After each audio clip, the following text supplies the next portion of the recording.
जय हिंद। देखो वायु सुपर क्लास 1 2 3 की एक नए वीडियो में आपका पुनः स्वागत है। आपकी स्क्रीन पे पहला प्रश्न दिखाई दे रहा है कि लोकसभा अध्यक्ष को उसके पद से हटाने के लिए कितने दिन पहले उसे सूचित करना पड़ता है। तो इसको आप नोट डाउन कर लीजिएगा कि लोकसभा अध्यक्ष को उसको पद से हटाने से पहले उसको सूचना देनी पड़ती है और 14 दिन पहले उसे जो है सूचित करना पड़ता है। कितने दिन पहले? तो 14 दिन पहले। अगले प्रश्न की ओर चलते हैं। प्रश्न है कि राज्यसभा की अधिकतम संख्या कितनी हो सकती है। तो राज्यसभा की अधिकतम संख्या जो हो सकती है वह है 250। ठीक है, वर्तमान में यह संख्या कितनी है? 245। अगले प्रश्न की ओर चलते हैं। वहाँ पे राज्यसभा की बात किया जा रहा है। यहाँ प्रश्न आ गया है कि लोकसभा के सदस्यों की अधिकतम संख्या कितनी हो सकती है। तो लोकसभा सदस्यों की अधिकतम संख्या होगी 550। वर्तमान में लोकसभा के सदस्यों की संख्या कितनी है? 543। वीडियो को बहुत छोटा करेंगे और अगले प्रश्न की ओर चलते हैं। संविधान के किस अनुच्छेद में संसद के गठन का प्रावधान है? प्रश्न एक बार और सुन लीजिए। संविधान के किस अनुच्छेद में संसद के गठन का प्रावधान है?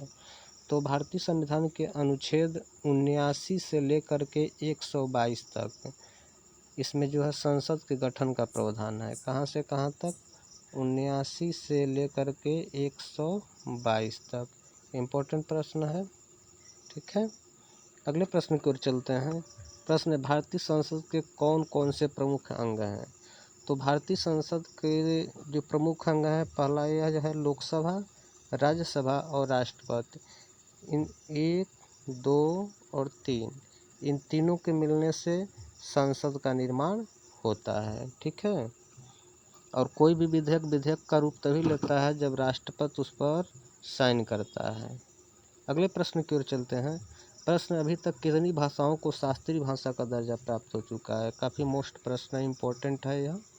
ठीक है, तो आज तक जो है 6 भाषाओं को शास्त्रीय भाषा का दर्जा प्राप्त हो चुका है। शास्त्रीय भाषा का दर्जा उन भाषाओं को दिया जाता है जो काफ़ी ओल्ड होती हैं, काफ़ी पुरानी होती हैं। तो तमिल भाषा को 2004 में शास्त्रीय भाषा का दर्जा प्राप्त हुआ, संस्कृत को 2005 में हुआ, तेलुगु भाषा को 2008 में हुआ और कन्नड़ भाषा को भी 2008 में हुआ। मलयालम को 2013 में और उड़िया भाषा को 2014 में शास्त्रीय भाषा का दर्जा प्राप्त हुआ। अगले प्रश्न की ओर चलते हैं। प्रश्न है, स्वतंत्र भारत में पथ निरपेक्ष शब्द प्रस्तावना में कब जोड़ा गया। तो स्वतंत्र भारत में पथ निरपेक्ष शब्द 1976 ईस्वी में, ठीक है, संविधान के 42वें संशोधन अधिनियम के तहत जोड़ा गया और इसमें यही कहा गया है कि भारत एक पथ निरपेक्ष राष्ट्र है, इसका कोई अपना धर्म नहीं होगा। ठीक है, अगले प्रश्न की ओर चलते हैं। प्रश्न है, लोकसभा अध्यक्ष को उसको अपने उसके पद से हटाने के लिए कितने दिन पहले सूचित करना पड़ेगा। तो 14 दिन पहले सूचित करना पड़ेगा लोकसभा अध्यक्ष को। ठीक है, अगला प्रश्न है, राज्यसभा की अधिकतम संख्या कितनी हो सकती है। तो यह रिपीट है क्योंकि मोस्ट है 250 और वर्तमान में संख्या है 245। इसी के साथ वीडियो को समाप्त करते। वीडियो कैसा लगा कमेंट में ज़रूर बताइएगा। जय हिंद, जय भारत।